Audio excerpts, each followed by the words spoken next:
Iya Basirat received the news that she was going to London, she screamed like one who had just won the American lottery. She galloped here and there like a kangaroo doing a happy dance. Her excitement attracted her neighbors, who soon became her cheerleaders and spectators as she gave them a wonderful show. Her joy knew no bounds because she alone knows the blood and sweat it took her to get here. 21 years ago, Iya Basirat lost her husband, who was the then breadwinner of the family and only financial support she had, leaving her with her young child Basira, who was just 5 years old. It looked like her world had come to an end. But Iya Basirat braced herself for the journey ahead of her. She knew she was the only one her daughter had, and she needed to be strong for her. Life was very difficult for Iya Basirat and her daughter, but they managed to survive each day. With some money she had saved up, she began a roadside food business popularly called buka in order to make ends meet. Soon, her buka business flourished so much that as early as 6:30 in the morning, you would see people lined up with their plates in their hands, waiting for her hot amala.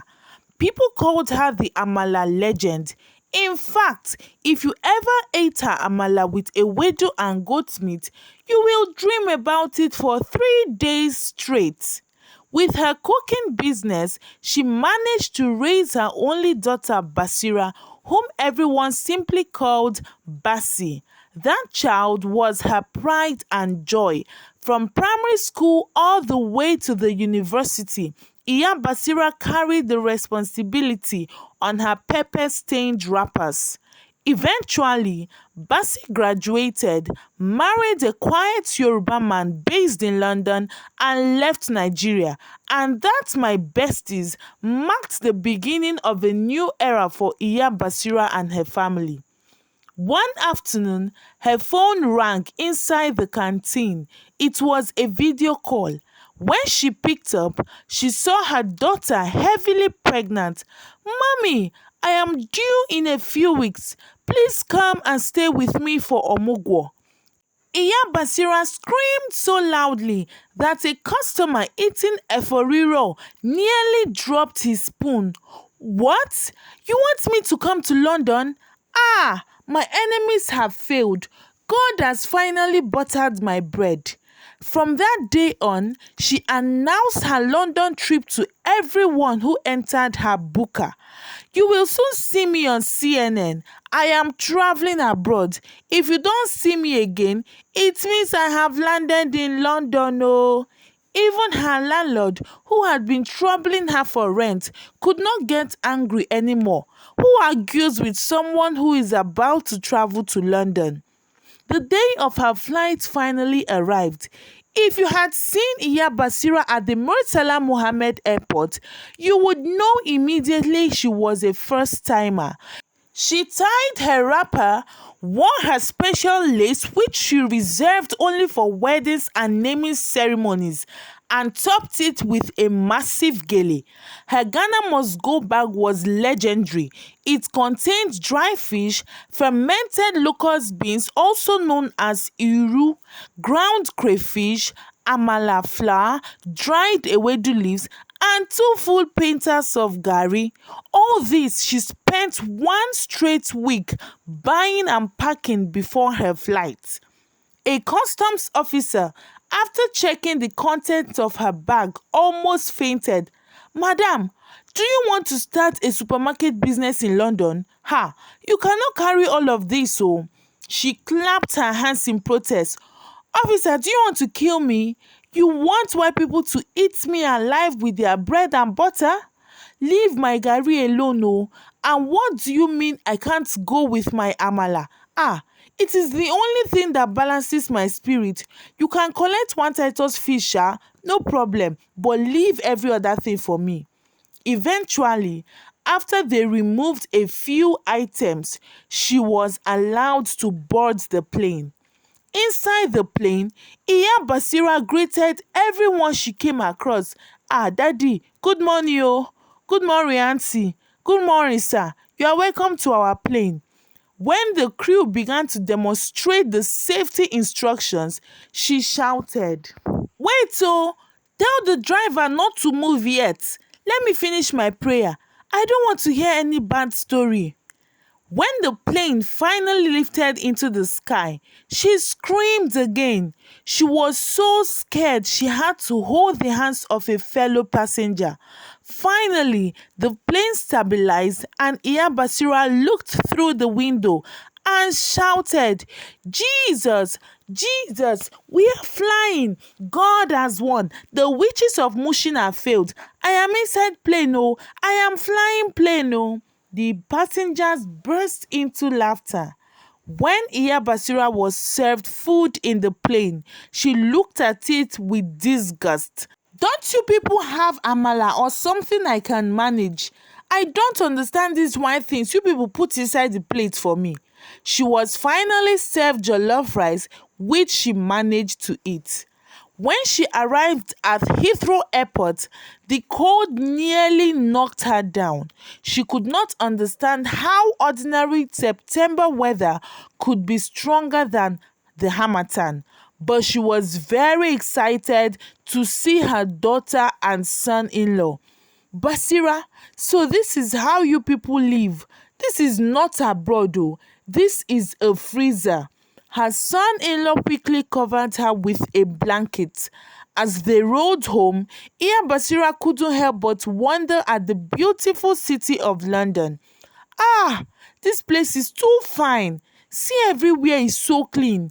Basira, no agege bread sellers here. Nobody is hawking anything here, oh. Ah."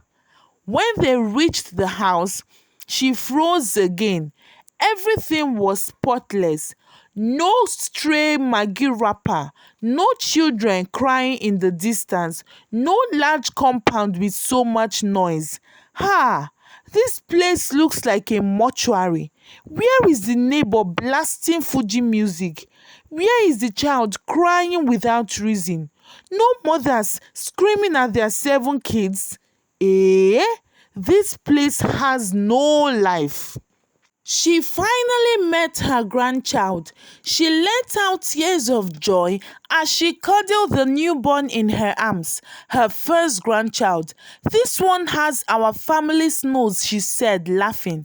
When it was time to bath the baby, she insisted on bathing him the African way, with hot water massage. The nurse who comes around to monitor Basira and the baby's health almost fainted. "Hot water? You will burn the baby!" Iya Basirat snapped. "Sit down, my dear, let me lecture you. I have bathed more than 200 babies in Mushin. None of them got burnt. Even this Basira, my daughter that you are seeing. I started massaging her with hot water from the day I gave birth to her. Nothing will happen to this baby. It is only a little steam to make the body strong." And with that, she gave the baby his first hot water bath. That night, Iya Basirat used the toilet and nearly caused a flood. Not knowing that the toilet pipes were delicate, she flushed enormous amounts of tissue. Water almost spilled over. "Basira, your toilet is broken. What kind of soakaway is this that can't even swallow tissue? In Mushin, even if you throw in a mango seed, the soakaway will flush it sharp sharp." The next morning, she was served cereal with milk. She stared at it. "What is this? Rabbit food? Abi, do I look like a chicken? Please give me my garri." Basirat begged her to try toast bread since she didn't like the cereal, but she took one bite and hissed, "This thing tastes like burnt pap. You people are suffering here, oh. No wonder all of you are looking thin. Thank God I came with reasonable food. If not, I would become thin like broomsticks before going back to Lagos, and people back home will laugh at me and say I went to London to suffer." 3 days later, her daughter and son-in-law decided to take her out to see the city. When she boarded a London bus with her family, She was shocked. No conductor shouting, no passengers pushing. Everyone queued quietly. If this were Lagos, the driver would have been blowing horn anyhow, while the conductor, with his unshaved smelly armpit, will be dangling from the door screaming, "Oshodio, Oshodio, this place is too quiet." She greeted a white woman beside her and tried to start up a conversation, but the woman only nodded and looked at her phone, not paying any attention to Iya Basirat. See this one, oh, she can't even answer greeting. Now, wow, does she think I want to borrow money from her? Her daughter took her to a supermarket. At the self-checkout machine, she was horrified. "Basirat, is this magic? How will money enter without a cashier? Are you sure this is not witchcraft?" She began to argue with the machine. "Machine, take it gently. This is hustled money. If you swallow my change, thunder will strike you." Even the security guard nearly collapsed with laughter. One evening, she saw a British police officer on the street, his uniform neat, his face calm. She rushed to greet him. "Officer, well done. God bless your hustle. Please don't collect bribes so that your mother will not be ashamed of your uniform and so that people won't curse your children." The officer smiled politely while Basirat dragged her away before she begins to explain how the Olopas work in Nigeria. One day, a bill arrived for the television license. "You mean we must pay the government simply because we are watching television? In Nigeria, it is free to air. Only NEPA collects our money. These people are not serious, sha. How can we pay for just watching TV? Ordinary TV, oh." "Basirat, are you sure I will not lead a protest against TV tax? It's too much now." Basirat almost died of laughter. "Mommy, please just do what you came to do in London and leave the government alone." Every night, Iya Basirat phoned her neighbors in Mushin. "My people, I am in London. The cold is killing me, but I am killing it back. If you see the roads here, they are so smooth like amala. No potholes, no keke honking. I have not heard the sound of a generator since I arrived. You people don't know what you are missing, oh." Her customers begged her, "Mama, please come back. We are missing you. No one has been cooking amala for us." She laughed. "You will not see me until I finish omugwo. Manage your bread and beans for now." After 3 months, she packed her Ghana must go again, set to return to Lagos. Her daughter begged her to stay longer, but she refused because she was starting to feel very nostalgic. "I would have loved to stay more, but no. Before I become too much like the foreigners, I must return to my canteen. London is too quiet. My spirit misses Lagos noise. You people should be coming to visit me once in a while," she said to Basirat. Basirat nodded. When she landed back in Nigeria, she hugged the ground. "Ah, fresh dust, generator noise. My people, London is good, but home is home." She reopened her canteen and renamed it London Mama's Restaurant. Every customer who came that day heard the full gist. She always ended her story with the same line: "London is beautiful, but please, how do people survive there without amala and Lagos chaos?" And that is how Iya Basirat became the most traveled canteen woman in Mushin, with enough London stories to last for 10 years. My name is IJ of Auntie IJ's Tales, and if you can still hear my voice, it means you watched this video to the end. You are the real VVIP. Thank you so much for your support. If you're a first time viewer, don't go yet. Please hit the subscribe button and turn on the notification bell so you get updated whenever I upload a new video. And if you are a returning subscriber, thank you so much for your support. You are the reason I am still here.